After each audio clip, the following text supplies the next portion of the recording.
గత శతాబ్దపు ప్రారంభంలో పెళ్లికి బొమ్మలాటకి తేడా తెలియని పసికందులకి పెళ్లిళ్లు చేసేవారు.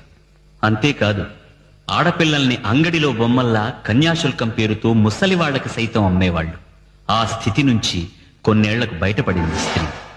ఆడపిల్లకి తను చేసుకోబోయే భర్తని కనీసం చూసే అవకాశం కూడా ఇచ్చేవాళ్లు కారు. భర్త ఎలాంటి వాడైనా ఆడది చచ్చినట్టు భరించాల్సిందే. మరి కొన్నేళ్లకి ఆ దుస్థితి నుంచి కూడా బయటపడింది. పెళ్లి చూపుల సంస్కృతి మొదలైంది.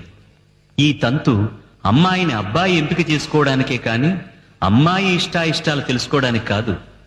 ఇంకొన్నేళ్లకి ఈ స్థితి నుంచి కూడా బయటపడింది. పెళ్లి కొడుకు తనకు నచ్చకపోతే నచ్చలేదని చెప్పే స్థాయికి ఎదిగింది. అయితే తల్లిదండ్రులు తెచ్చిన సంబంధాలలో ఎవరో ఒకరిని చేసుకోక తప్పేది కాదు. మరి కొన్నేళ్లకి ఆ స్థితి నుంచి కూడా బయటపడింది. గత శతాబ్దం చివరికి వచ్చేసరికి నచ్చని వాణ్ణి నచ్చలేదని చెప్పడమే కాకుండా నచ్చిన వాణ్ణే పెళ్లి చేసుకునే స్థాయికి ఎదిగింది. అయినా ఇప్పటికీ